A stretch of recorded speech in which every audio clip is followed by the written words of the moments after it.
જ્યાં જ્ઞાન સવડીએ પરિણમ્યો ત્યાં દુઃખ બધું જ ભાગી ગયું. સમજ પડી સાચી.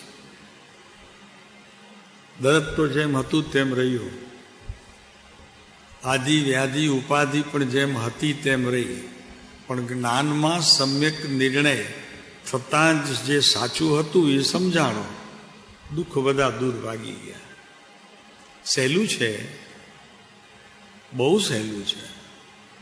સમજ પીછે સબ સરળ હૈ, બિન સમજે મુશ્કેલ. જ્યારે સાચી વસ્તુ શું છે એનું જ્ઞાન કરવા માટે તો જ્ઞાનીઓના વચનો, આચાર્યોના સૂત્રો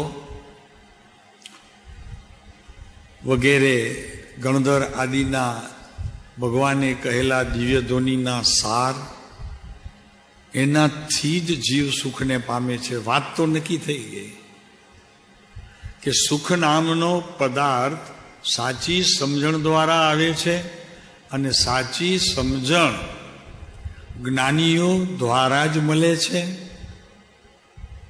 આચાર્યો દ્વારા જ મળે છે, અને ગણધરો દ્વારા જ મળે છે. કેમ કે જે પરંપરા એ સત છે અને વાત ચીક પણ એ લોકોએ આદરી છે જ્ઞાનીઓએ, અને જે સતને એમણે પ્રાપ્ત કર્યું છે,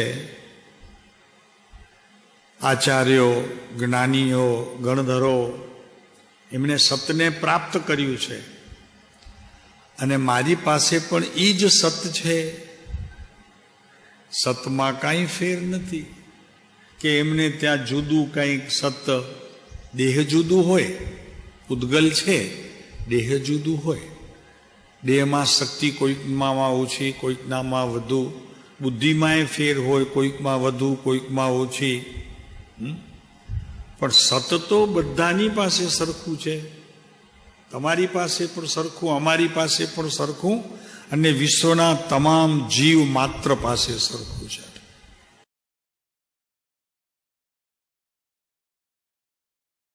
એટલે એક વાત તો નક્કી થઈ ગઈ કે સમજ પીછે સબ સરળ હૈ. અને 651 નંબરના પત્રની અંદર કૃપાળુદેવે કહ્યું કે જે સમજ્યા તે સમાયા. અને સમાયા એને કહેવાય કે જે સમજ્યા. વાત તો બહુ નાની છે, અને જ્ઞાનની બસ આટલી જ ક્રિયા છે, થોડીક જ. ઉપજે વિણસે સો યહ પૂદગલ. બસ. અરે આ શરીર તો ઉપજે છે ને વિણસે છે, એ તો માટી છે. પણ ભાવ અપેક્ષાએ જો જોઈએ તો તમારો પ્રત્યેક ભાવ પણ ઉપજે છે ને વિણસે છે, એ પણ નાશ થાય છે. એટલે એક અપેક્ષાએ એ પણ પૂદગલ છે. સરસ વાત છે ને. જે કંઈ બુદ્ધિના સ્તરથી જેનો ઉત્પાદ થાય છે, જેનો મન દ્વારા ભાવનો ઉત્પન્ન થાય છે, એ ભાવ પણ આખર તો પૂદગલ છે. કેમ કે ઉપજે છે ને વિણસે છે, એટલે ઉત્પાદ થાય છે અને એનો વ્યય થાય છે. વાસ્તવિકપણામાં જોવામાં આવે તો હજી એનાથી એક સ્ટેપ જો આગળ જોઈએ તો કોઈ ઉપજતું નથી, કોઈ નાશ પામતું નથી, માત્ર પરાવર્તન થાય છે.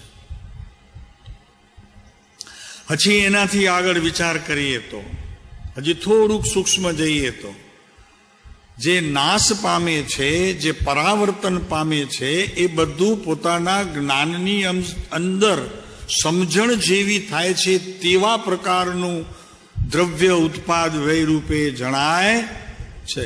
આ સૂક્ષ્મમાં સૂક્ષ્મ, અતિ સૂક્ષ્મ, આનાથી સૂક્ષ્મ કેવડીનો વિષય છે.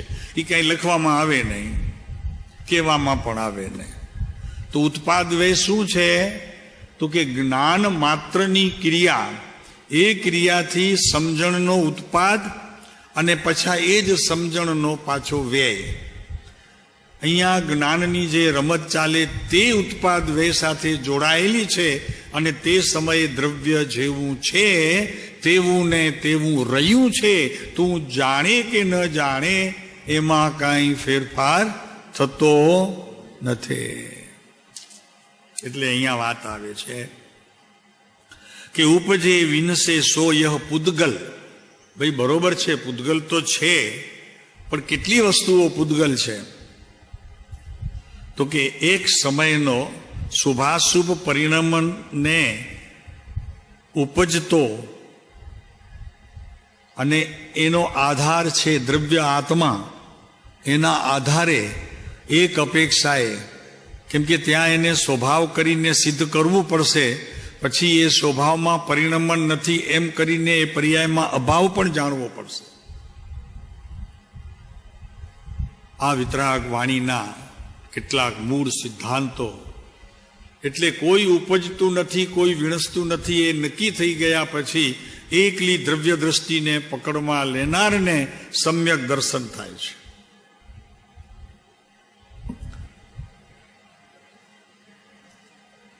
હવે અત્યાર સુધી કઈ સમજણ ન પડ્યું હોય, શ્રવણ ન થયું હોય, અભ્યાસ તો કરતા ન હોય, અને મુંબઈમાં તો ક્યાંથી ફુરસદ હોય અભ્યાસની. સાહેબ એ તમે કરો, અમને કે સાહેબ તમે કરતા રહ્યો અને અમને કહેતા રહ્યો. તમે કહેતા રહેશો તો અમે વળી ક્યારે કરતા રહેશું? અરે ભગવાન, એમ નથી પ્રભુ. વસ્તુ વ્યવસ્થા એવી છે પ્રભુ કે જે કરે તે ભોગવે અને જે કરે તે પામે. આમાં તો વિતરાગ માર્ગની અંદર એવું નથી કે શંખેશ્વર દાદા પાસે જાઓ, પાર્શ્વનાથ તો બીજા ઘણા છે. કિરણભાઈ, પાર્શ્વનાથ તો ઠેકાણે ઠેકાણે ગામે ગામ છે, પણ જ્યાં શંખેશ્વરમાં છે એ દાદા પાસે જાઓ તો તમારું કામ પૂરું થઈ જાય. એ અહીંયા વાત નથી. આદેશ્વર દાદા તો ઘણા છે ગામે ગામ, પણ શેત્રુંજયના આદેશ્વર દાદા પાસે જાઓ ને ક્યાંક માંગણી કરી આવ્યા હો અને તમારું કામ પૂરું થયું હોય તો એ શ્રદ્ધાનો પાયો એવો મજબૂત પડી જાય, મિથ્યાત્વનો નહીં, મિથ્યાત્વનો પાયો એવો મજબૂત પડી જાય કે પ્રભુ અનંત ભવ પછી પણ કંઈક છૂટવાનો, જ્યાં સુધી યથાર્થ સમજણ ના આવે ત્યાં સુધી છૂટે નહીં. એમ અનંત સંસાર એનો વધતો જાય.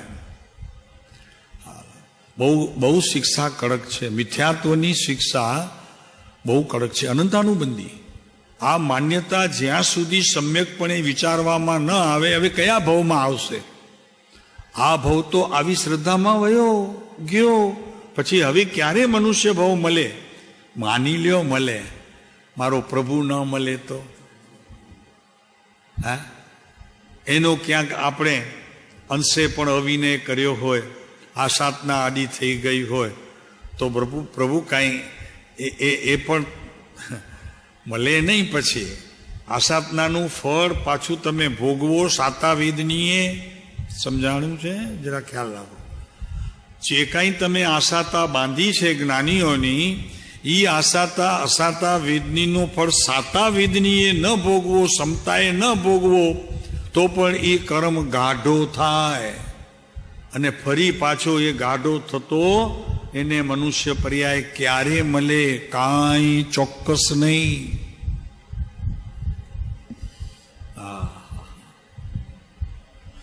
જો ભાઈ મેરું તોડવા સહેલા છે, આ કર્મોની પરિપાટી યથાર્થ સમજ્યા વગર તૂટે નહીં. જ્ઞાનનું એક અંશ તોડવામાં સમર્થ છે, પણ એ જ્ઞાનના એક અંશને લાવવા માટે કેટલાક બધા જ્ઞાનના નિર્ણયો સમ્યક પ્રકારે જ્ઞાનીઓની હાજરીમાં, એમની મોજૂદગીમાં, એમની ભક્તિ પ્રત્યે, સમર્પણતા પ્રત્યે, સમીપતા પ્રત્યે નિર્ણય થાય ત્યારે એક અંશ શુદ્ધતાનો બહાર આવી અને તમારું ભવ ફેરવી દે, ફરી પાછું આ સ્થિતિમાં તમને મૂકી દે. આમ થયું હશે તો આપણા બધાના જીવનમાં?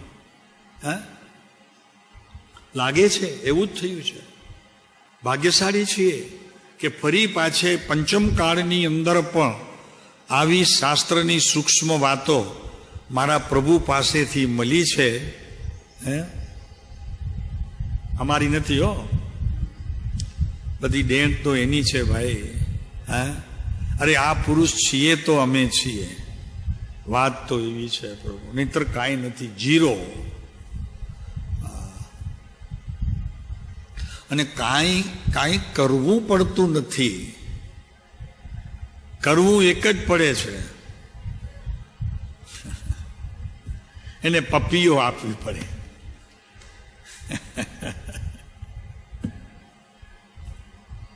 સમજાય છે ને? પપ્પીઓ એટલે વાસ્તવિકમાં ચેષ્ટા નહીં.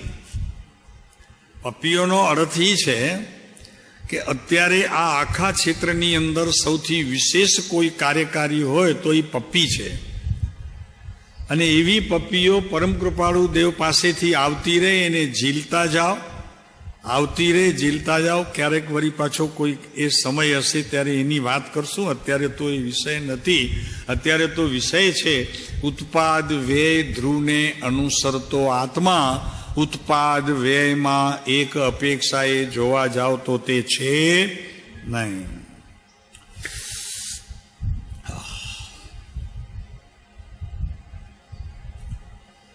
તો આપણી વાત ચાલે છે પદાર્થનો અનિર્ણય. અનંતકાળમાં અને અનંતકાળના પરિભ્રમણમાં કૃપાળુ દેવે જે આ ત્રીજો બોલ કહ્યો છે, પહેલા બોલમાં આ લોકની અલ્પ પણ સુખેચ્છા, ચલો ટાળી શકાશે, કાંઈ વાંધો નહીં, મને ચાલી શકશે. જો મને પ્રભુ મળતા હોય, આ પ્રભુ મને મળતા હોય તો જગતના સર્વ પદાર્થો મારા માટે ગૌણ છે, એમ તમે પણ બધા અત્યારે હવે કહી શકો છો ને કરો પણ છો. પરમ કૃપાળુ દેવ મળતા હોય અને એનો આટલો જ બસ અમારે ખાલી ભોગ આપવો પડે કે આ લોકમાં કોઈ પણ પ્રકારની હવે અમને પદાર્થોમાં ઈચ્છા નથી. પ્રભુ એ તો શું મોટી વાત છે.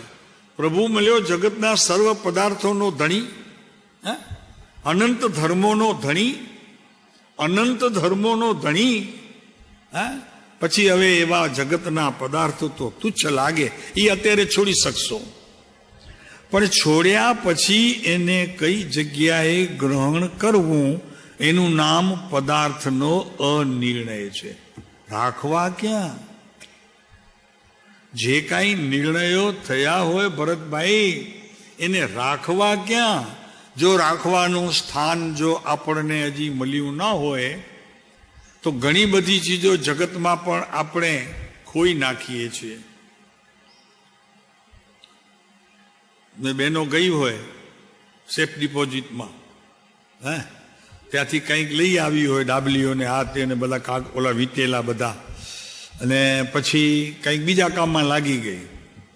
2 દિવસ પછી ખ્યાલ આવ્યો, અરે મેં અહીંયા રાખ્યું તું, એ તમને લોકોને કંઈ દેખાયું? તો કે ના મમ્મી, અમને તો ખબર બી નથી. અરે આમ ફાડ પડે હો. શું થાય? કયો તો ખરા, ફાડ પડે ને અંદરમાં. કેમ ફાડ પડી ભાઈ? એની કિંમત તમને ખબર છે માટે ફાડ પડી. એમ અહીંયા જ્ઞાનીઓનું વચન કોઈ પરિણમન પામ્યું તો ફાડ પડી.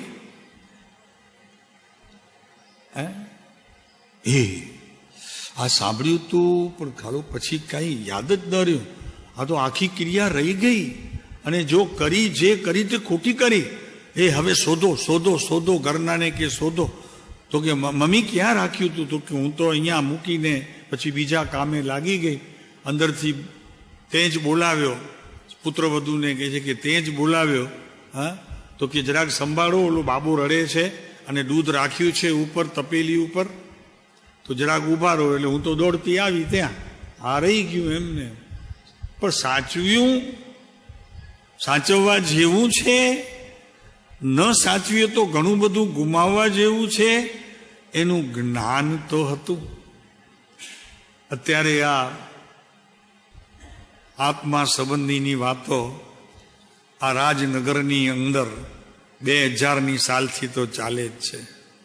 આત્મા અને પ્રભુ, આત્મા અને પ્રભુ. કરવાનું શું છે એ તમારે નિર્ણય કરવાનો. પણ અહીંયા બે વાત છે, એક આત્મા તમારો સંભાળો અને એક પ્રભુને સંભાળો. બેમાંથી જેનો વિજય પહેલો થાય, શું કીધું? આત્માને સંભાળો, પ્રભુને સંભાળો. બેમાંથી જેનો વિજય પહેલો થાય એને પકડી લેજો. અને નિયમ એવું છે કે બેમાંથી એક પકડાશે તો એકને પકડશો તો બીજું ક્યાંય જવાનો તે તો ઊભો જ છે. તો મહેન્દ્ર ખબર પડી, ઓલું પછી મળ્યું કે નહીં પડી, ઓલું લઈ આવ્યા હતા એ ભૂલી ગઈ હતી. એને એ જ રીતે બોમ આવી. તો કે જરાક જલ્દી દોડો ને મમ્મી, જલ્દી દોડો ને, દૂધ ઉભરાય છે ને મને બધું કામ છે જરા. તું કે શું કામ છે? તો કે રડે છે ઓલો બાર. પ્રભુ આવી સ્થિતિનું ક્યારે પણ એમ થાય છે કે આટલું કૃપાળુ દેવને સમજ્યા પછી પણ ક્યાં રાખી આ વાત, ક્યાં રાખી આ વચન, ક્યાં મૂક્યા કે ભૂલાઈ ગયા? એનો અર્થ ઈ થયો કે રાખવાની જગ્યાએ નથી રાખ્યા એટલે ભૂલાઈ ગયા અને મિલકત ખોઈ નાખી. હવે ફરી જ્યારે એવો યોગ આવે ત્યારે આ સમજો, તમને અત્યારે જે આ એક એક શબ્દ જ્ઞાનીઓના શ્રવણ કરવા મળે છે ને, એમાં તમારું પુણ્ય તત્વ તો છે, પણ સાથે એ પુણ્ય તત્વના પરમાણુઓ ક્રમબદ્ધ ઉદયમાં આવે છે. શું કીધું? જેવું જેવું તમારું પુણ્ય ઉદય આવે છે એ ક્રમમાં આવે છે, ક્રમબદ્ધ આવે છે. લોકો કહે છે કે બીજું બધું ક્રમમાં આવે છે, જવા દો એની વાત, આ મહત્વનું છે. આ જે ક્રમબદ્ધમાં આવે છે, તમારા પૂર્વે જે ઉત્પાદન કરેલું હોય એવું પુણ્ય તત્વ, એ જે આવે છે એ જ તમને અત્યારે શ્રવણ થાય છે. તમારો પુરુષાર્થ કાંઈ જ નથી. મને કહો અત્યારે તમારો શું પુરુષાર્થ છે? આવ્યા, બેઠા, પતી ગયું, વાત પૂરી થઈ ગઈ. બીજું કાંઈ જ્ઞાનને બહાર લાવવા માટે? અચ્છા ચલો સમજવા માટે, અચ્છા ચલો એનું ડેફિનેશન પછી છૂટું કરવા માટે કાંઈ પ્રયત્ન કરવું પડે છે? કે બધું અહીંયાથી જેમ આવે છે તેમ અહીંયા શ્રવણ થાય છે અને ગમતો પદાર્થ જ્ઞાનમાં નીચે ઉતરવા પ્રયત્ન કરે છે, ત્યાં મન આ માકડું થઈને એને રોકે છે. અને એની સાથે ઉદયરૂપ જે વિચારો આવે છે એ પણ પાછા આડા તો આવે જ છે. કેમ કે વિચારોની ધારાને હું સ્થિર નથી કરી શકતો કે જે ઉદયરૂપ છે. નવા ઉત્પન્ન કર્યા હોય તો એની જોડે હું ભળી શકું કે કહી શકું કે આ મારા છે. ઉદયરૂપ છે તો કોને ખબર કયા ભાવના આવીને અત્યારે ઊભા રહે. એટલે સ્થળ પસંદ કર્યું આ વસ્તુ રાખવાની. આગળ ચાલીએ તો કે આ વચનોને રાખવા ક્યાં? જેમ દાગીનો સેફ ડિપોઝિટમાં રહે અને પૈસા તિજોરીમાં રહે, તો આ ક્યાં રહે? અને અનાજના પીપમાં અનાજ રહે, મસાલામાં મસાલા રહે. અને જરી કાંઈ પુત્રવધુ ભૂલી જાય, મસાલામાં ગોળની કાંકરી મૂકી દીધી તો સાસુ બૂમા બૂમ કરી દે. પણ અહીંયા કોઈ સાસુ છે જ નહીં. સારું છે કે ક્યાં તમે લઈ ગયા આ વાતને. ચાલો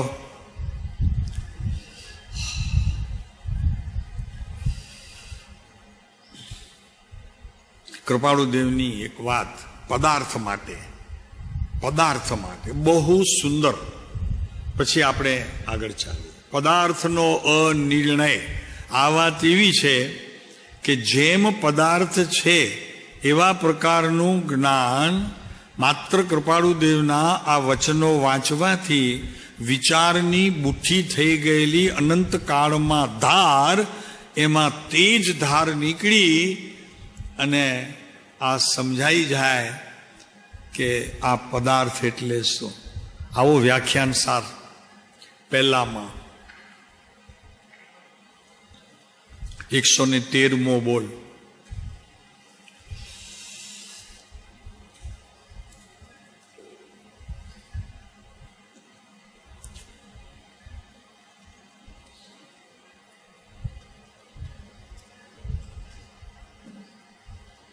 લોકને વિશે જે પદાર્થ છે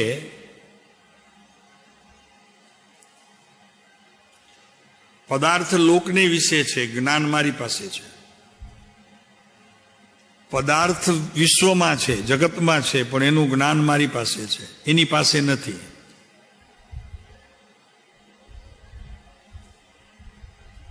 શું કીધું? હે ભરતભાઈ, બરોબર છે? જેટલા વિશ્વની અંદર પદાર્થો છે, ચેતન અચેતન બંને, ચેતન અચેતન બંને,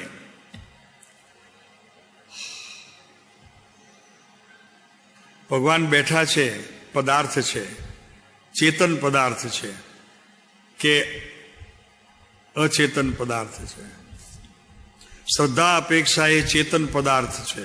વાસ્તવિક પણ એમ જોવામાં આવે તો તે પદાર્થની રીતે જે લોકમાં પદાર્થ છે એના અપેક્ષાએ જો જોવામાં આવે તો તે અચેતન પદાર્થ છે.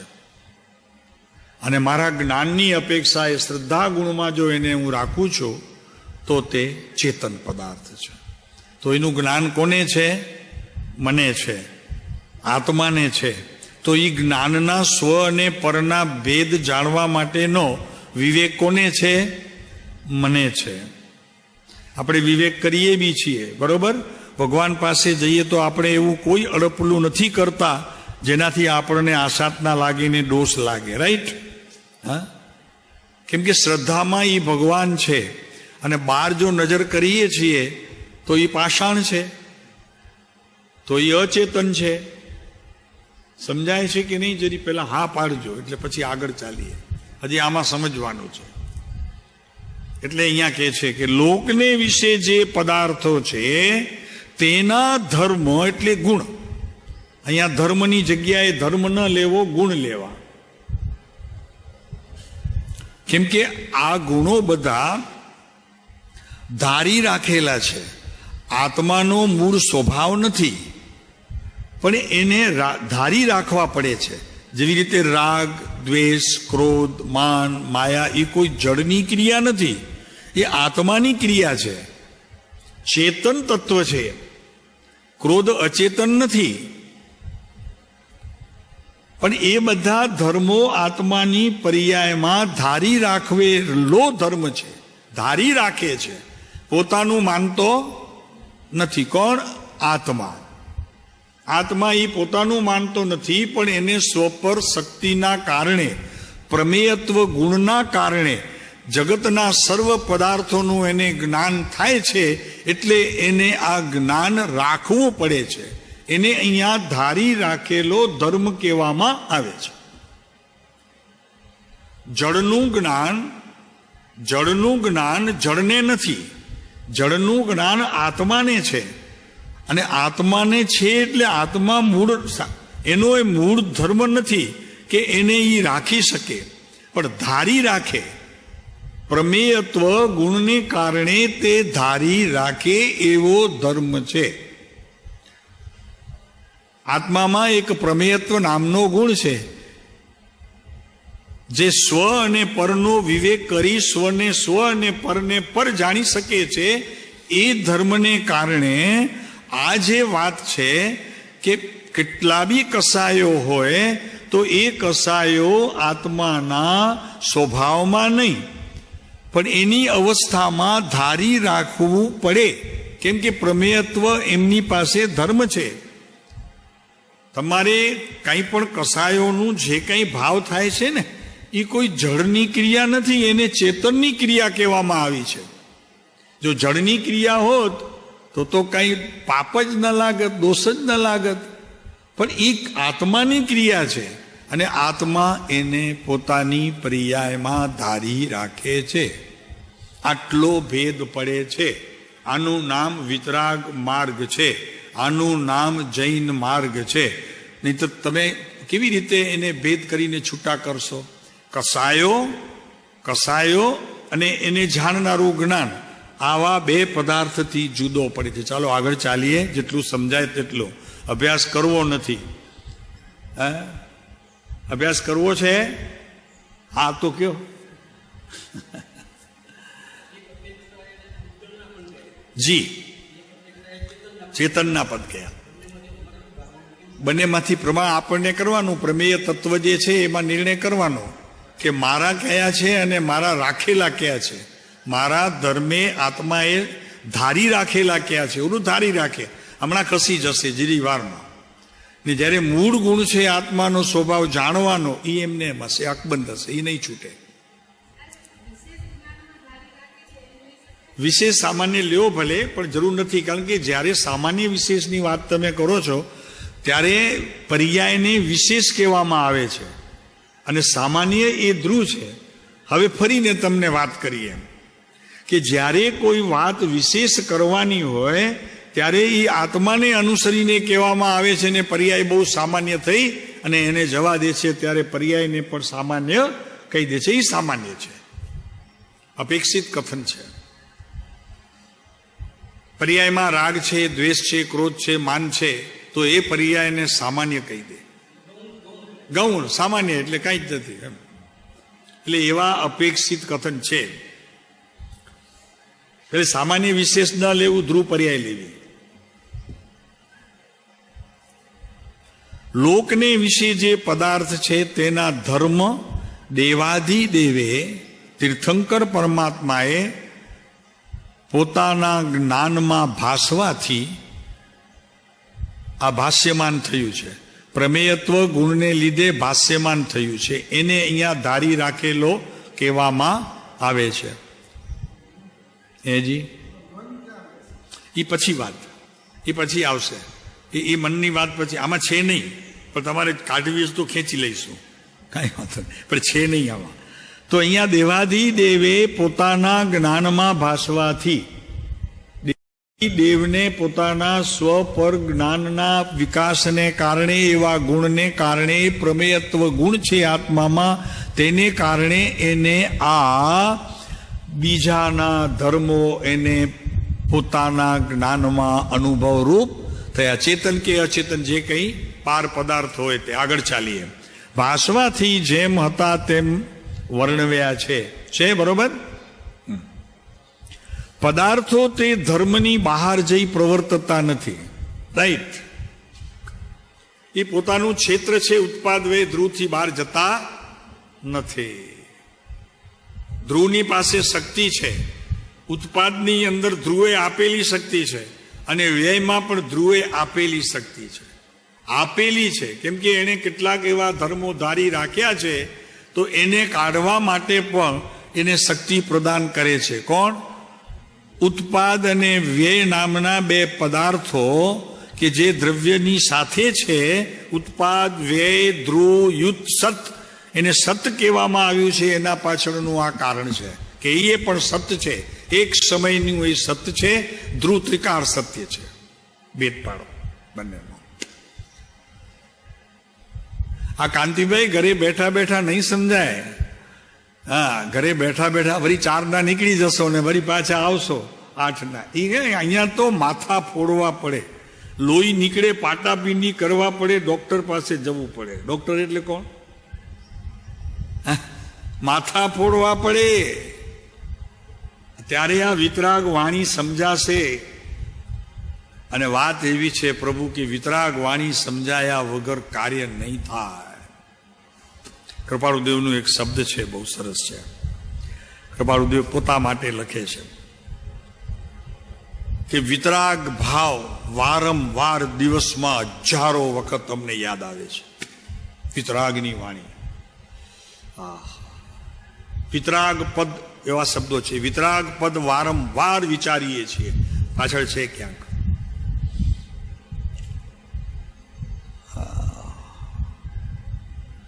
આગળ ચાલશો કૃપાળુદેવના વચનામૃતમાં.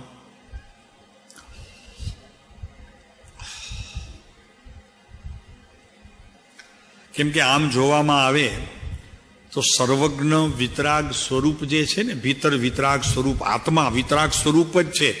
પ્રગટ અપ્રગટનો ભેદ છે. વિતરાગે પ્રગટ કર્યો તો એ વિતરાગ થયા. આપણી પાસે છે એની મૂડી છતાં હજી અપ્રગટ છે તો આપણે વિતરાગ કહેવામાં નથી આવતા. આપણે રાગી પ્રાણી કહીને આપણને બીજા સ્કેન્ડલમાં નાખ્યા છે. હા, બરોબર છે.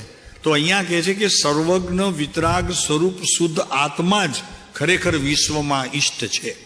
ઈષ્ટમાં ઈષ્ટ પદાર્થ એટલે ખરેખર આ જ છે. એનું કારણ શું કીધું? તો કે ઉપાદેય તત્વ જ એક જ છે. આ ઉપાદેય છે. હે જ્ઞેયને ઉપાદેય લગાડીએ તો બે પદાર્થો બીજા એ ઉત્પાદ વે જેવા જ છે. અને આ જ્ઞેયને હે એક આત્મતત્વ ખરેખર કાર્યકારી છે. તો અહીંયા કહે છે કે ઈષ્ટ જ છે અને એ ઉપાદેય તત્વ છે. કયો ઉપાદેય તત્વ છે? વિતરાગ ભાવ. રાગ રહિતથી એક સમયથી કરી અનંતા સમય બધા ઉપાદેય છે. એટલું જ નહીં, ઉપાદેયને ભેદ પાડવો હોય, ઉત્પાદમાં લઈ જવું હોય તો એવા ભાવની સતત અભ્યાસની સ્થિતિ પણ ઉપાદેયમાં લેવામાં આવે છે. બરાબર? રાઈટ, એકદમ. ઓલું ઉપાદેય અનુભૂતિ સ્વરૂપ, આ ઉપાદેય અભ્યાસ સ્વરૂપ. હોમવર્ક, ઓલું પછી હોમવર્ક નીકળી જશે, પછી એક્ઝામ સીધી યુનિવર્સિટીમાં. જે ઉપાદેય હશે ને, કયો ઉપાદેય? કયો ઉપાદેય? આત્મતત્વ ઉપાદેય હશે. મૂળ જ્ઞાન એ યુનિવર્સિટીમાં એક્ઝામ માટે મોકલાવી દેવાનું. તો ફરીને એક વખત વાત ચાલે છે પદાર્થનો અનિર્ણય. કાંતિભાઈ સમજાય છે? પદાર્થ કહો આત્મા. આત્મા એક પદાર્થ જ છે, એટલે કે દ્રવ્ય છે, એટલે કે એ એક પ્રકારનું તત્વ નથી. તત્વ નથી, પણ એક પદાર્થ છે, એક દ્રવ્ય છે. સમજાય છે? તત્વ પરિણમન રૂપ હોય, એના અર્થ સાથે હોય. પદાર્થ છે તે પદાર્થ જ કહેવામાં આવે કે સદાય તેનું હોવાપણું એ ધ્રુવ જેવું છે. સમજાણો? એ ધ્રુવ જેવું છે. અને ક્યારેક ક્યારેક ખરેખર એવા કારણમાં ઓલી વાત આવે કે ખરેખર જ્યારે અનુભૂતિ થશે ત્યારે ધ્રુવ કારણ નહીં હોય, શુદ્ધ નય કારણ હશે. કેમ કે ધ્રુવ પરિણમન રૂપ નથી. ધ્રુવ પોતે પરિણમતો નથી, તો અનુભવવાળી પર્યાય પણ એની નથી. એ શુદ્ધ નયને અનુસરનારી છે તો એ એની છે. શુદ્ધ નય કારણ છે ને ધ્રુવ કાર્ય છે. ક્યારેક એમ કહેવામાં આવશે કે પર્યાય કાર્ય છે, ધ્રુવ કારણ છે. આવું બધું રમતો એ જ્ઞાનીઓ રમે, આપણને હા પાડવાની. કારણ કે એ પછી આગળ જતા કિરણભાઈ અનુભવનો વિષય છે. અત્યારે ખાલી જ્ઞાનમાં સમજાય છે, પણ જ્યારે ખરેખર વાસ્તવિક થાય છે તો કે આ બે વાત કેમ આવે છે? તો કે બરોબર છે, બે વાત જ આવે. ક્યાંક ધ્રુવ કારણ હોય, ક્યાંક ધ્રુવ કાર્ય પણ હોય, ક્યારેક પર્યાય કારણ હોય, ક્યારેક પર્યાય કાર્ય હોય. એમ આ કારણ કાર્યમાં તો આવી રીતે ફેરફાર થયા કરી. પણ એ ફેરફાર વસ્તુમાં નથી થતું. સદાય વસ્તુ તો ધ્રુવ જ કારણરૂપ છે, પણ સમજાવવા માટે એને કહેવા વગર, કયા વગર કોઈ ઈલાજ છે? એ વાણીમાં તો કેવું જ પડશે પ્રભુ. ક્યાંક ધ્રુવ કારણ કહેશું, ક્યાંક પર્યાયને કારણ કહેશું, ક્યાંક પર્યાય કાર્ય સ્વરૂપ કહેશું, ક્યારેક ધ્રુવને કાર્ય આપણે પર્યાયને ધ્રુવ રૂપ કહેવું પડે. એટલે આવા બધા ફેરફાર ચાલ્યા કરે. સમજાવવા માટે છે, માત્ર સમજાવવા માટે છે. વાસ્તવિક તો ધ્રુવ જ કારણ છે અને શુદ્ધ નય તે ખરેખર ધ્રુવ કારણ નથી, પણ શુદ્ધ નહીં તે સમયે કારણ છે. અત્યારે આ વાત એટલા માટે ચાલે છે કે આપણે પદાર્થને ઓળખવો છે. પર્યાયમાં પરિણમન થશે અને એ પર્યાયનું જ્ઞાન ખરેખર એક જ્ઞાનના નયથી કરીને અનંત નયો એટલે એના પડખાથી આપણને સમજવું જોઈશે. માટે અહીંયા કહે છે કે શુદ્ધ નય કારણ છે, ધ્રુવ કારણ નથી. કેમ કે ધ્રુવનું પરિણમન નવીનભાઈ હોતું સ્થિર છે, સ્થિર છે, એકદમ અખંડ ખૂટો છે, અખંડ. હા, જો કૃપાળુદેવે લીધું છે ને, કૃપાળુદેવે લીધું છે, ધ્રુવ અખંડ છે, ખંડ ખંડ છે જ નહીં. એ પાછળ છે, આપણે હાથ નોંધમાં જ છેલ્લા મળી જશે. જુઓ,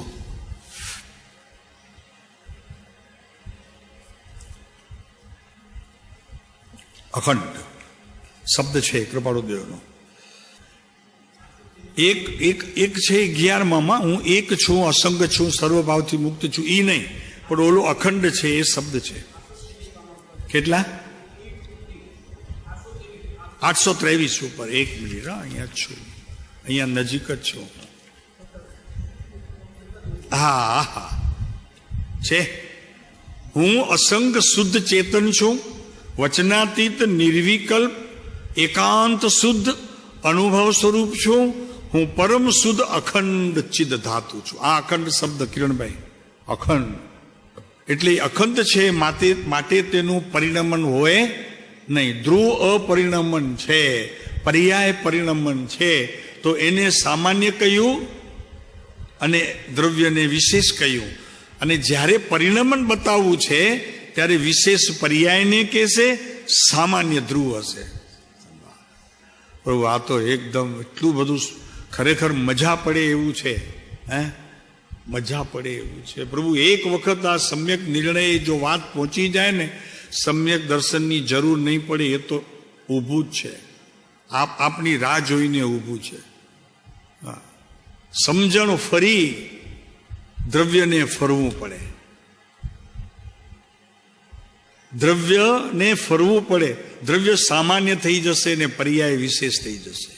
જે પર્યાય અનુભૂતિ કરાવી તે વિશેષ પર્યાય, અને દ્રવ્ય તે સામાન્ય. આપણે કહીએ ને, આ તો બહુ સામાન્ય વાત છે. શું કીધું? આ તો બહુ સામાન્ય વાત છે. તો એવું સામાન્ય ધ્રુવને રહેવું છે સદાય. એમાં વિશેષતા આવે તો વિશેષતા ક્યારેક જતી પણ રહે, અને સામાન્ય કદી પણ કોઈ ચીજનો વધઘટ થતી ધ્રુવને એ પસંદ છે વાત. તો આપણને શું કામ એને વિશેષ કરીને વધાવવું? સમજાય? વિશેષમાં તો કંઈક બીજું હોય, આત્મા સિવાય બીજું કંઈક એમાં હોય તો વિશેષ, કંઈ નથી. તો કે સાહેબ, પર્યાયનો જથ્થો તો છે કે નહીં? તો કે ના, બિલકુલ નથી. કોણે કીધું? પર્યાય તો એક સમયનો ઉત્પાદ છે જ્ઞાનનો. અત્યારે સંસારનો નાક પકડી લીધો. હે, અરે ભગવાન! લક્ષ્મીચંદભાઈ મથેણ વંદામી, નમો થોડું હરિયંતાણમ ભગવંતાણમ આઈગ્રાણમ. પણ એ ભગવતના ગુણ કે છે, બધા ગુણ. આ નમો થોડુંમાં ભગવાનના ગુણ છે. પણ કલાક કોઈ ઉપાશ્રયમાં કોઈ શીખતું હોય ને કોઈ પૂછતું હોય કે ભગવાન આ તમે કહો તો છો નમો થોડું, પણ અમારે અર્થ તો કરો એના. પણ હવે તો સ્થિતિ એવી છે કે આવતીકાલે, ગઈકાલે ઈચ્છા થઈને આજે દીક્ષા આવી ગઈ, અભ્યાસનો સમય જ ન મળ્યો. ક્યાંથી કે અભ્યાસ વગર 2-2, 4-4 વર્ષ અભ્યાસ કર્યા પછી એને કાચી દીક્ષા અપાય, અને બીજા 4, 6, 8 વર્ષ થઈ જાય ત્યારે પાકી દીક્ષા અપાતી. આ કાળમાં પણ હવે આ કાળ થોડોક ટૂંકો થતો જાય છે, અને 2 દિવસે તો દીક્ષા આપી દે. પ્રભુ શું છે પણ? હા, ખબર છે? નમો થોડું અરિયંતાણમ ભગવંતાણમ, આ બધું શું છે? આઈગ્રાણમ તિથેરાણમ સંયસમ બુદ્ધાણમ પુરુષોત્તમાણમ પુરુષવર પુંદરીયાણમ લોગુત્તમાણમ લોગનાયણ. આ ઈ છે. આ લોગુત્તમાણમ, લોગમાં ઉત્તમ. ભગવાન તીર્થંકરની જોડે બીજો કોઈ આવે નહીં.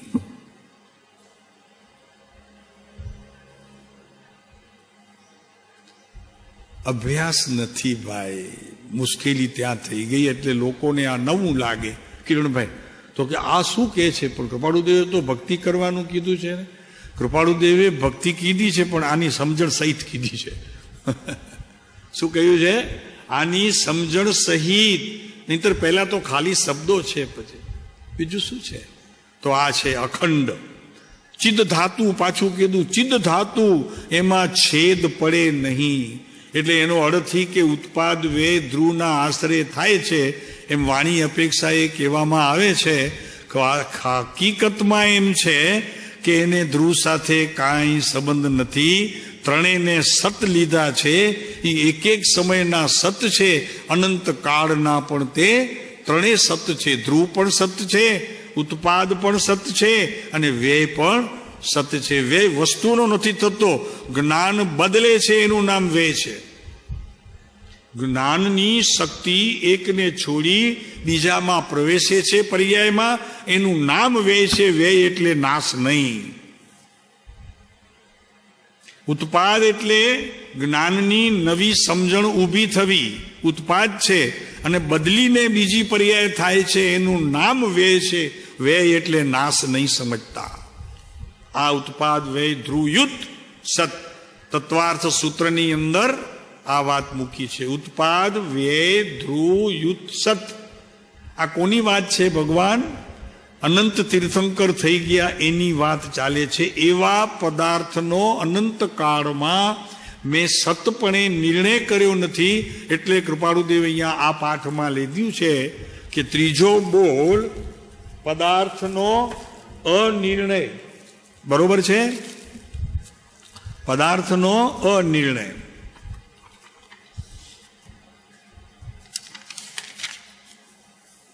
ચાલો જરા જુઓ 254.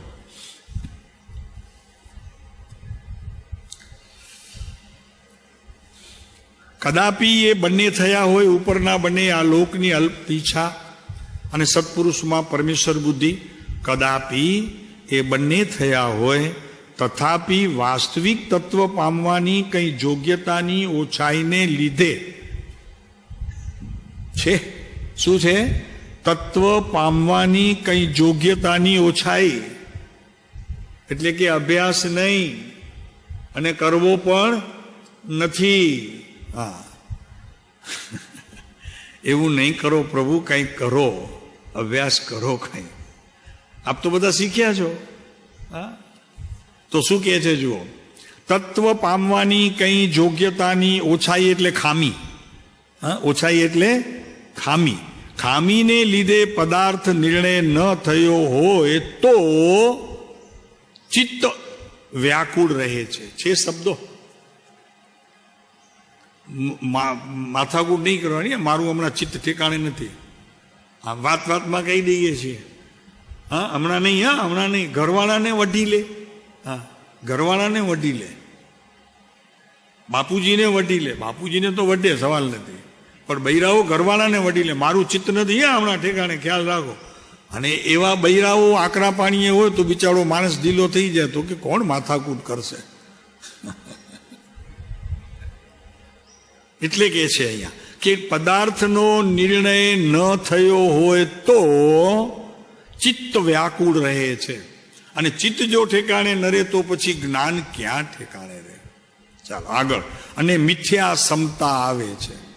સમતા હોય, કેટલું સરસ શબ્દ છે.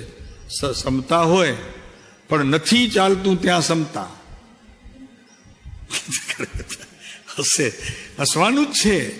મારું ક્યાંય ચાલે નહીં ને તો પછી રવિભાઈ ચલો ઠીક છે, તમને જેમ ઠીક લાગે. ચાલ્યું નહીં, શું કરે? એટલે સમતા. એ મિથ્યા. એવી ધર્મમાં આવે. આપણને નથી સમજાતું, જવા દો, જે સમજાય તે કરશું. મારે સાહેબ કેસે કદાચ તો છઠ કરી લેશું, એક અઠમ કરી લેશું. હા, આ ન સમજાય તો કાંઈ નહીં. હા, એમ મિથ્યા. મિથ્યા સમતા.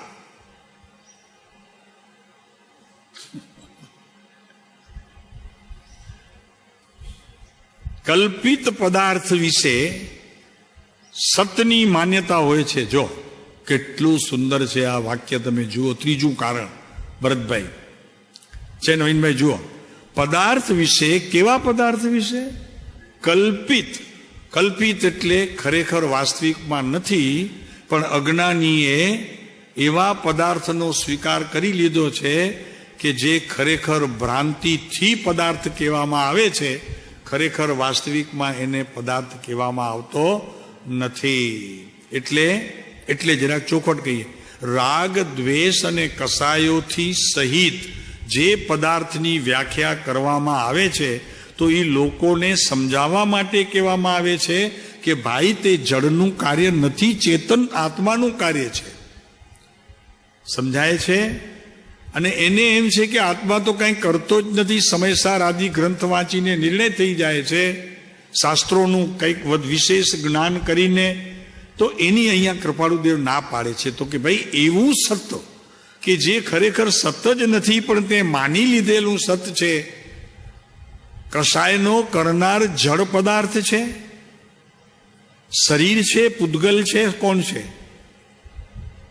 જેને કાંઈ ખબર જ નથી એના ઉપર તમે આરોપ મૂકીને કહી દો કે આ તો કસાયનું કામ, મારું તો છે જ નહીં, આત્મા કંઈ કરતો નથી.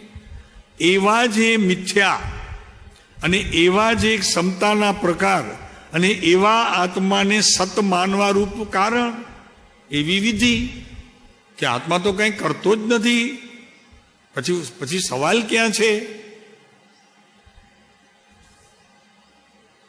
એ સમજાણું? સતની માન્યતા મિથ્યા, એ પદાર્થ વિશે સતની માન્યતા કલ્પિત. મિથ્યા શબ્દ નથી કહ્યો, બિલકુલ જૂઠ નહીં, પણ કલ્પના કરીને નક્કી કરી લીધો. જેથી કાળે કરી અપૂર્વ પદાર્થને વિશે પરમ પ્રેમ આવતો નામ આવ્યો નથી. અને હજી પણ જો આવી સમજણ હોય તો આવશે નહીં, એમ થઈ જાય. અને એક વખત તમારી ભીતર રહેલા સતને અનુસરતા પદાર્થ પર દ્રષ્ટિ જશે, કૃપાળુદેવ તમને દાનમાં આપી દેશે સમ્યક દર્શન. બોલો, જોઈએ છે? એકદમ સાચી વાત કહીએ છીએ. આમાં જરાય અતિશયોક્તિ નથી. જેવું તમારું સત્ય 12માં પ્રગટ થયું અંશે પણ, તો એ અંશે પ્રગટ થયું તેમાં અસંખ્ય પ્રદેશો જોડાઈ જાય છે. જોડાય છે એક, પણ એની સાથે બીજા પણ દોડતા આવીને જોડાઈ જાય છે કે જેવું એકે શુદ્ધપણાનો અનુભવ કર્યો એવા બધા પ્રદેશોએ શુદ્ધપણાનો અનુભવ ભલે ન કર્યો, કેવળ જ્ઞાનનો વિષય થઈ જાય, પણ એને ખબર પડી ગઈ કે બધા શુદ્ધ છે. આ પ્રાપ્ત આજે નહીં તો કાલે થવાનું છે. કેવળ જ્ઞાન નક્કી થશે. થયું છે સમ્યક દર્શનનું એક અંશ પ્રગટ, અને નિર્ણય થયો, કેવળ જ્ઞાન પ્રગટ થયો. થશે જ. કૃપાળુદેવ લખે છે. હા, અને બીજું વ્યાખ્યાન સારમાં પણ છે કે જ્યારે સમ્યક દર્શનનું એક અંશ જ્યારે શુદ્ધ થાય છે, એની જ્યારે અનુભૂતિ થાય છે, ત્યારે શ્રદ્ધા ગુણની અંદર કેવળ જ્ઞાન થશે એ આવી જાય છે. વાત પૂરી. જોઈએ છે?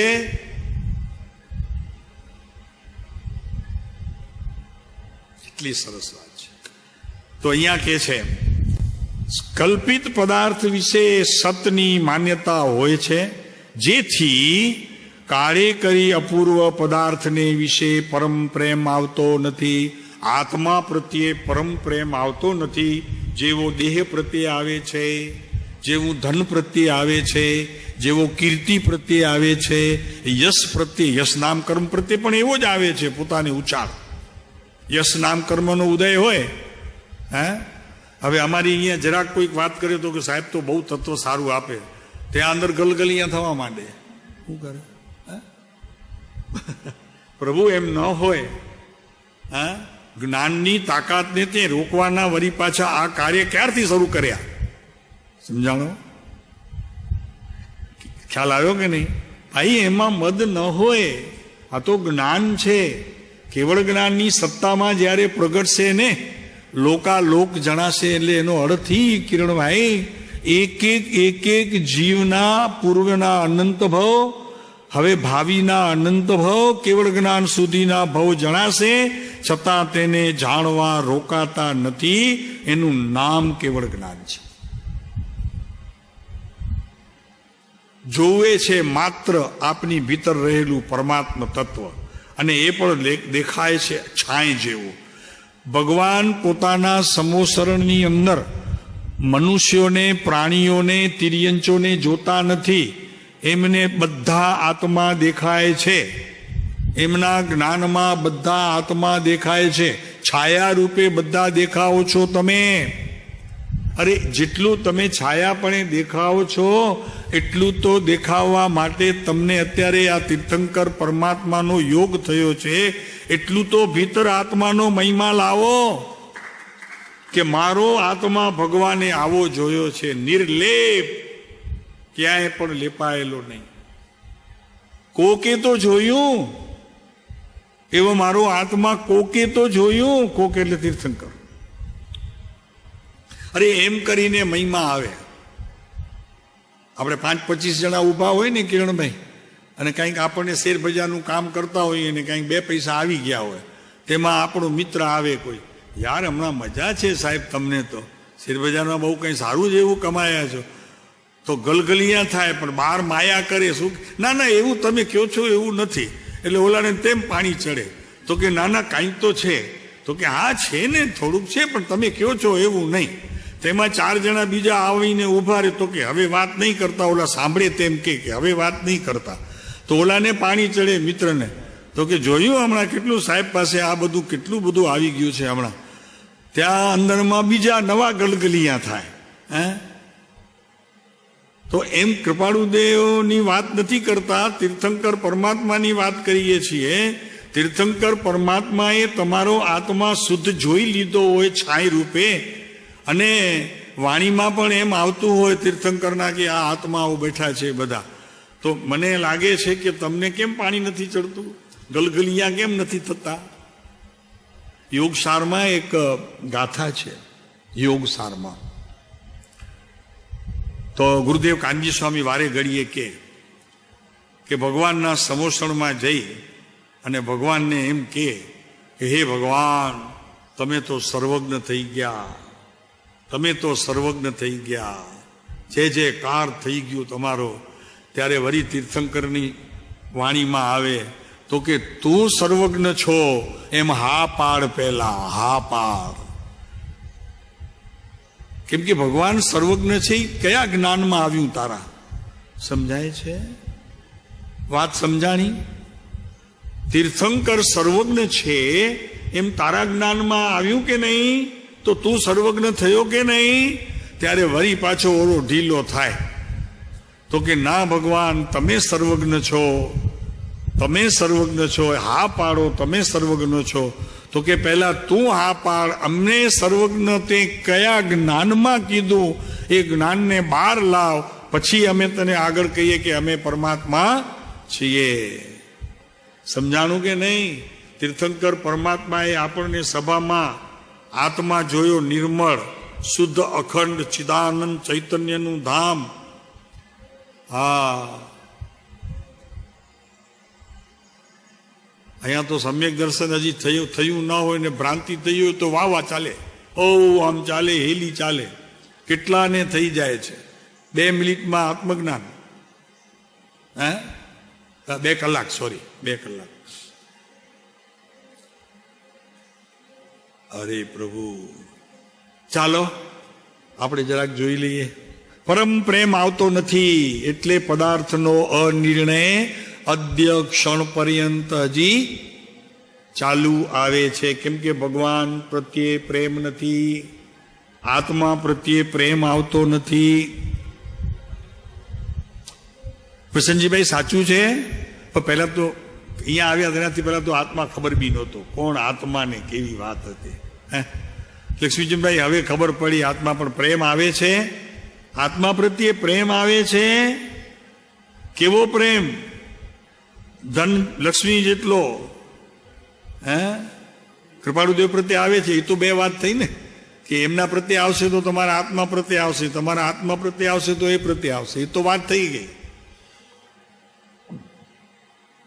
હવે અને એ જ પરમ યોગ્યતાની હાનિ છે. આ નુકસાન મોટામાં મોટું અનંતકાળમાં આ જીવે કર્યું છે કે આત્મ પદાર્થને સર્વાંગે વિકાસની યાત્રા કેમ થાય એનું જ્ઞાન એણે કર્યું નથી. એની અંદર રહેલા જે ગુણ છે એને જાણવાનો પ્રયત્ન કર્યો નથી. આત્મા આત્મા આત્મા કે છે. પણ એક વાત નક્કી છે, સર્વજ્ઞની વાણીમાં આત્મા વિશ્વની અંદર બીજે ક્યાંય પણ આવી આત્માની ચોખ્ખાઈ ક્યાંય પણ કહેવામાં આવી નથી. એ આત્માની વાત ચાલે છે અને એ વાત કૃપાળુદેવ આપણી સમક્ષ કરે છે. હવે જરા આગળ એ 3 કારણો ઘણું કરીને અમને મળેલા ઘણા ખરા મુમુક્ષુઓ અમે જોયા છે. સાહેબ એમાં થોડાકની તો બાદબાકી કરજો. ચાલો ઠીક છે, કૃપાળુદેવ માની ગયા, આગળ ચાલીએ. માત્ર બીજા કારણની કંઈક ન્યૂનતા કોઈ વિશે જોઈ છે. બીજું કારણ કયું છે? સત્પુરુષમાં પરમેશ્વર બુદ્ધિ, અને જો તેઓમાં સર્વ પ્રકારે ત્રીજું કારણ એટલે પરમ વિનય ગુણની ખામીની ન્યૂનતા થવાનો પ્રયત્ન હોય તો યોગ્ય થાય એમ જાણીએ છીએ. આ જો કારણ એક મળી જાય તો ઉપરના બંને કારણો સમ્યક થાય. ત્રીજું કારણ જો બળવાન થાય તો ઉપરના 2 કારણોને બળવાન થયે છૂટકો. એ તો થયા તે થયા. પરમ દૈન્યપણું એ ત્રણેયમાં બળવાન સાધન છે. આ થયું તે થયું, આ ત્રીજું થયું તો 2 ઊભા જ છે.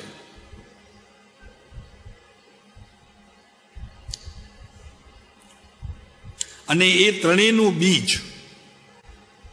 મહાત્માઓને વિશે બહુ શબ્દ સુંદર વાપર્યા છે કૃપાળુદેવે.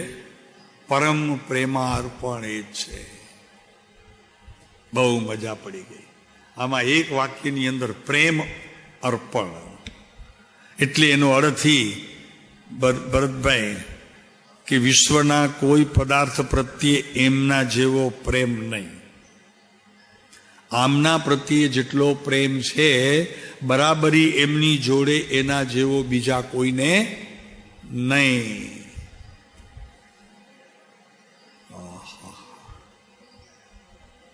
તર્પણ જેવું છે આ તો. તર્પણ વિશ્વ. અને આમ એનું અર્થ એ છે પ્રેમાર્પણ. આમ એનો અર્થ કરવા જઈએ વિચાર તો એ છે કે વિશ્વના તમામ આત્માઓ પ્રત્યે પ્રેમ. કેમ કે એ મારા જેવા જ છે, હું એમના જેવો છું. પણ એકમાં મૂક્યા વગર આ ભાવ નહીં આવે. એ વળી પાછું ખ્યાલ આવે. આમ તો તમે કીધા જ રાખો છો. આ બધું જગતના બધા આત્માઓ ઈ જ છે ને, બધું હું છે. નવીનભાઈ, એક પર મૂક્યા વગર એની ગહેરાઈ સમજણ નહીં પડે.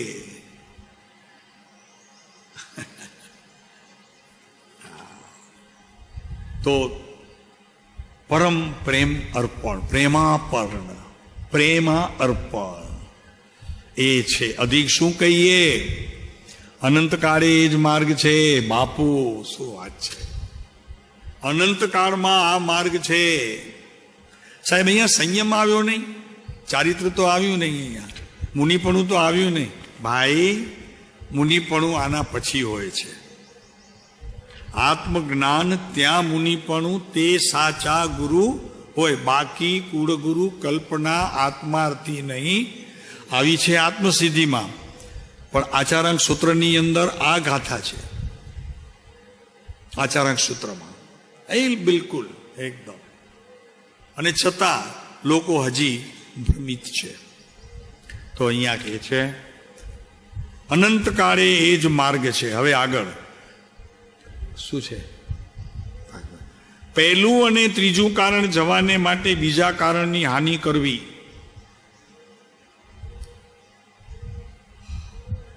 એટલે પરમ વિનયમાં વર્તવું યોગ્ય છે. એટલે અનિર્ણય છે ને, તો હવે નિર્ણય કરવો એમ. શું કીધું? અનિર્ણય શબ્દ છે ને, પદાર્થનો અનિર્ણય. તો હવે અહીંયા કહે છે કે પરમ વિનયમાં વર્તવું યોગ્ય છે એમ. હવે એનો અર્થ કે બીજા કારણની હાનિ કરવી અને મહાત્માના જોગે તેના અલૌકિક સ્વરૂપને ઓળખવું. સત્પુરુષમાં પરમેશ્વર બુદ્ધિ છે ને બીજી એમ. એટલે વિનય ગુડે હવે આ કરવું એમ, તો પણ એ બંને કારણ આવી જશે, પહેલું ત્રીજું.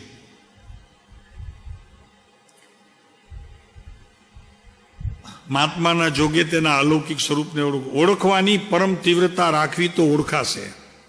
મુમુક્ષુના નેત્રો આગળ વાંચો, બધા ભેગા થઈને વાંચો.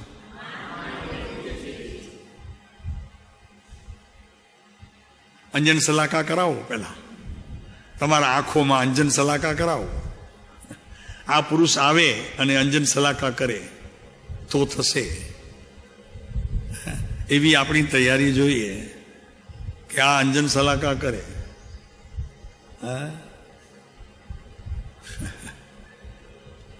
અને થશે, એક વખત થશે. તમે ચિંતા નહીં કરો, ચિંતા કરવાનું નથી, અને નિરાશ થવાનું એ નથી, પણ ધ્યેય બાંધવાનું છે. ધ્યેય બાંધવાનું જ્ઞાનની સાથે લક્ષ્યની એકાગ્રતા. લક્ષ્ય બાંધવું ધ્યેયની સાથે. ધ્યેય શું છે? મુક્તિ.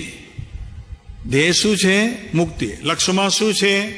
જ્ઞાની ધર્માત્માઓ. પરમ કૃપાળુ દેવને જ મૂકજો, અમ થકી બીજેથી નહીં. આ વાત લખી રાખજો, લખી રાખો. અમ થકી બીજેથી નહીં. લક્ષ્યમાં કૃપાળુ દેવ, ધ્યેય તમારા જ્ઞાનનું. ધ્યેય તમારા જ્ઞાનનું. ધ્યેયમાં આ બાંધજો ગાંઠે અને લક્ષ્ય કરજો. અમ થકી બીજેથી નહીં. કોના શબ્દો છે આ? કોના શબ્દો છે આ? કૃપાળુ દેવના. કેટલા પાને છે? કેટલો પત્ર ક્રમાંક છે?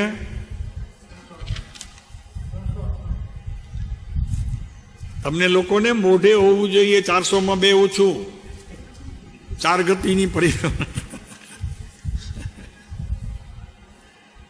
જેમનું એટલે કે જે જીવનું ભલું થવાનું હશે તે તો તેમ થશે, પણ તે અમ થકી બીજેથી નહીં. ભક્તિનો પત્ર છે 358. આખું પત્ર ભક્તિ માટે છે.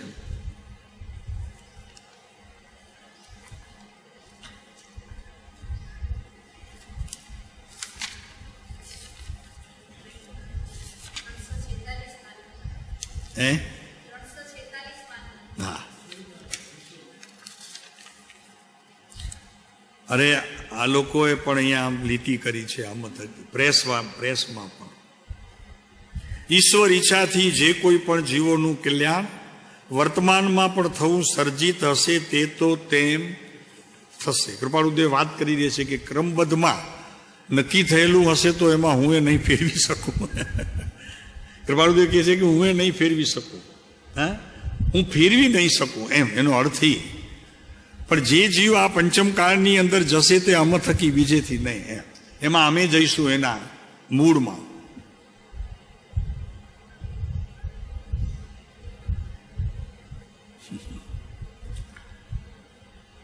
એમ અત્રે માનીએ છીએ. સાહેબ આપ માનો હોય તો ખરું જ હોય ને. આપ માને એ ખોટું કેમ હોય? આપ છો. તથાપિ જેવી અમારી અનુકંપા સંયુક્ત ઈચ્છા છે તેવી પરમાર્થ વિચારણા અને પરમાર્થ પ્રાપ્તિ જીવોને થાય તેવો કોઈ પ્રકારે ઓછો જોગ થયો છે. કૃપાળુદેવને જરા એ ખેદ હતો કે જેવું પોતાને અંતરમાં છે એવું હજી લોકોને ઉગ્યું નહીં. ત્યારે એ લોકો કૃપાળુદેવને જેમ ઓળખવા જોઈએ ને એટલા ઓળખી શક્યા નહીં. પણ હવે અત્યારે પણ એમ નહીં સમજતા કે ત્યારે ન ઓળખી શક્યા, પ્રત્યક્ષ હતા ત્યારે ને હવે આપે ઓળખી લીધો, એમ નહીં. ઓળખનો અર્થ ઘણો મોટો છે ભાઈ.